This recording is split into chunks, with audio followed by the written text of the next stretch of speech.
مکمل سوال۔ جو ہی ٹرین اسلوپ سے باہر نکلی مجھے محسوس ہوا دروازے کے قریب کھڑا نارویجن مجھے واچ کر رہا ہے۔ مجھے بڑی حیرت ہوئی۔ مجھے یہ حیرت ہونی بھی چاہیے تھی کیونکہ نیو یارک کے ایک گمنام ڈاکٹر میں نارویجن لوگوں کو کیا دلچسپی ہو سکتی ہے، اور ڈاکٹر بھی وہ جو ناروے میں ایک ہفتے سے زیادہ قیام کا ارادہ ہی نہ رکھتا ہو۔ میں نے سوچا، پھر وہ نیلی آنکھوں، بھورے بالوں اور سرخ رنگت والا نارویجن لمبو مجھے گھور کیوں رہا ہے، مجھے اپنی آنکھوں سے اوجھل کیوں نہیں ہونے دیتا۔ ٹرین میں 600 مسافر تھے۔ ان میں اونٹ جتنے لمبے آسٹریلین بیوپاری تھے، ان میں سرخ رنگت اور دھسی ہوئی آنکھوں والے امریکی تھے، ان میں مٹی کی پرانی ہنڈیاں جیسے سیاہ لیکن برگد کے درخت جیسے لمبے، گھنے اور مضبوط افریقی تھے، ان میں پسینہ ناک والے زردردو جاپانی بھی تھے، ان میں ایک آدھ تبتی اور انڈین بھی تھا، لیکن وہ شخص صرف مجھے ہی گھور رہا تھا۔ اس اسلوپ پر مجھے بڑی بے چینی ہو رہی تھی۔ میں نے دھیان ہٹانے کے لیے پہلو بدلا اور اپنے چہرے کھڑکی کے شیشے سے چپکا دیا۔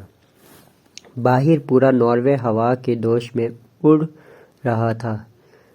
سبز مخملی کھیت، کھیتوں میں چرتی صحت مند گائیں، سفید چاندنی جیسی ندیاں، ندیوں کے کنارے آباد صاف ستھرے گھر، گھروں کے صحنوں میں پھرتی صحت مند لڑکیاں اور لڑکوں کے قریب کھیلتے سرخ گالوں اور بھورے بالوں والے بچے، سب تیزی سے پیچھے کھسک رہے تھے۔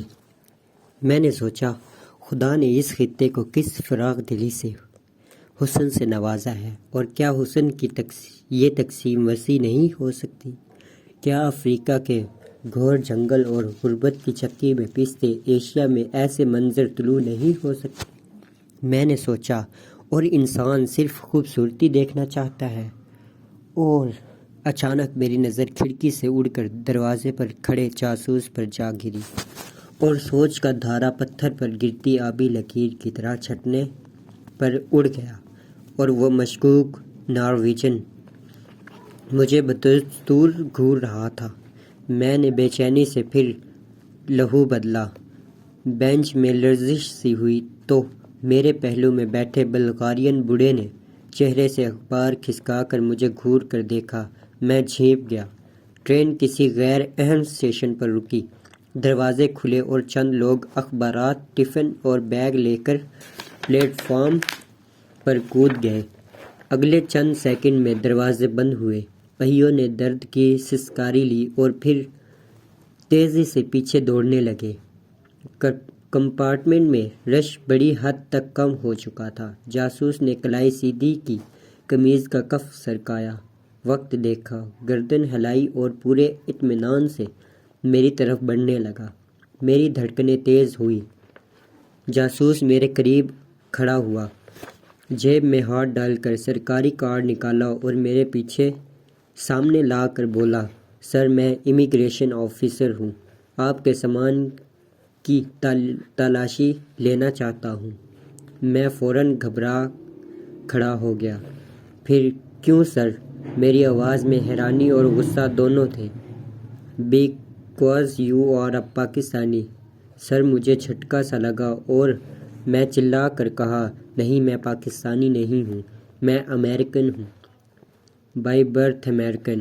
اس نے اپنی دونوں ٹانگوں پر پورا وزن ڈالا اور آواز میں ایک مصنوعی بھاری پن لا کر بولا، ہو سکتا ہے آپ ٹھیک کہہ رہے ہوں، لیکن اس کے باوجود آپ کے کاغذات دیکھوں گا، سامان کی تلاشی لوں گا۔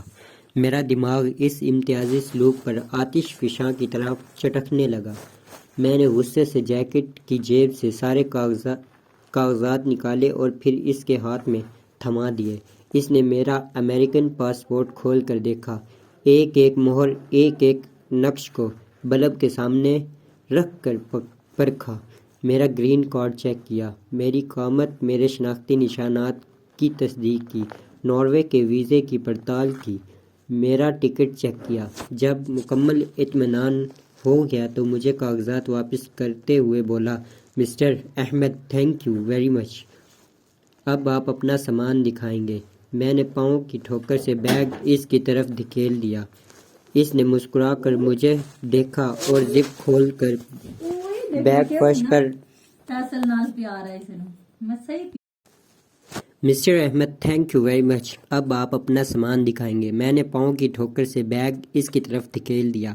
اس نے مسکرا کر مجھے دیکھا اور زپ کھول کر بیگ فرش پر الٹ دیا۔ ٹھک ٹھک کی کئی آوازیں گونجی اور پرفیوم، آفٹر شیو اور سافٹ ڈرنک کے ڈبے فرش پر لڑکھنے لگے۔ سارے مسافر نشستوں سے اٹھے اور جم کر تماشا دیکھنے لگے۔ میری آنکھوں میں آنسو آ گئے۔ میں نے ناک پر ٹشو رکھا اور اپنا چہرہ دوبارہ کھڑکی کے شیشے سے چپکا دیا۔ پھر اسی طرح پیچھے کی طرف بھاگ رہے تھے۔ جاسوس نے میری گندی پتلون کی جیبیں الٹ کر دیکھی، صاف شرٹوں کے بارڈر ٹٹول کر دیکھے، کتابیں جھاڑ کر تسلی کی، آفٹر شیو اور پرفیوم کی خوشبو سونگھ کر تخمینہ لگایا، چاقو سے بیگ کے استر اڈھیر کر معائنہ کیا۔ جب کچھ نہ ملا تو مجھے مجرموں کی طرح کھڑا کر کے میرے سارے جسم کے حصے ٹٹول کر دیکھے۔ جب اس میں بھی بری طرح ناکامی ہوئی تو مسکرا کر میرا شکریہ ادا کیا، تکلیف کے لیے معافی، اور نپے تلے قدموں سے چلتا دوبارہ دروازے کے قریب جا کر کھڑا ہو گیا۔ ٹرین اسی طرح فراٹے بھر رہی تھی، مسافر اسی طرح سیٹوں پر بیٹھے تھے۔ بلغارین بوڑھا بھی چہرے پر اخبار اوڑھے اسی طرح اونگ رہا تھا، لیکن پھر پورا جسم غصے، نفرت اور توہین کی آگ میں جل رہا تھا۔ اس رات میں نے اپنے میزبان سے اس سلوک کے بارے میں پوچھا تو وہ غمگین لہجے میں، ناروے حکومت نے امیگریشن کے عملے کو پاکستانیوں پر نظر رکھنے کا حکم دے رکھا ہے۔ پر کیوں؟ اس لیے میرے شہزادے کہ ناروے میں 75% جرائم کے پیچھے پاکستانیوں کا ہاتھ ہوتا ہے۔ اسلو کے 15 نائٹ کلبز میں سے 5 پاکستانیوں کے ہیں، جن میں لڑائی جھگڑا، دنگا فساد اور قتل معمول بن چکا ہے، جبکہ منشیات اور عصمت فروشی کے دھندوں پر بھی بڑی حد تک پاکستانیوں کی مناپلی ہے۔ لہٰذا نارویجن گورنمنٹ جہاں نئے پاکستانیوں کی آمد کو ڈسکریج کرتی ہے، وہاں ہر نئے پاکستانی پر کڑی نظر بھی رکھتی ہے۔ میزبان نے ایک ہی سانس میں سارا کچا چھٹا سنا دیا۔ لیکن میں تو پاکستان سے نہیں ہوں، نیو یارک سے آیا ہوں، بائی برتھ امریکن نیشنل ہوں۔ میری ساری گروتھ نیو یارک میں ہوئی، میں نے ایجوکیشن نیو یارک سے پائی، میرا حلیہ بھی امریکن تھا۔ پھر 600 مسافروں میں سے اس نے صرف مجھے ہی شناخت کیوں کیا؟ اس نے صرف میری ہی تلاشی لی۔ میرے لہجے میں بدستور غصے کی آنچ تھی، اس لیے ایمی ڈیر میزبان کے چہرے پر طنزیہ مسکراہٹ سجی تھی۔ اسی لیے ایمی ڈیر کے امیگریشن والوں کے لیے صرف گندمی رنگت، سیاہ آنکھیں اور السلام علیکم ہی کافی ہوتا ہے۔ ایمی نے یہ ساری واردات سنا کر آخر میں پوچھنا، آخر ہمارا قصور کیا ہے؟ ہم لوگ پچھلی ایک نسل سے پاکستان سے مفرور ہیں، 5 سال بعد اسلام آباد، لاہور یا کراچی کا چکر لگاتے ہیں۔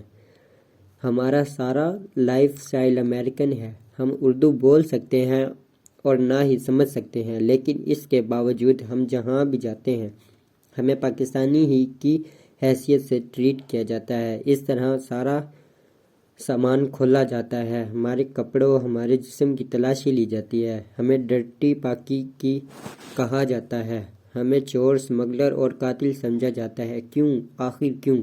میں نے ایمی کا سوال سنا تو خاموش ہو گیا۔ مجھے یہ یقین ہے آپ بھی میری طرح ایمی کے اس سوال پر خاموشی اختیار کریں گے۔ بعض سوال اپنے جوابوں سے زیادہ جامع اور زیادہ مکمل اور زیادہ بلیغ ہوتے ہیں۔ شکریہ۔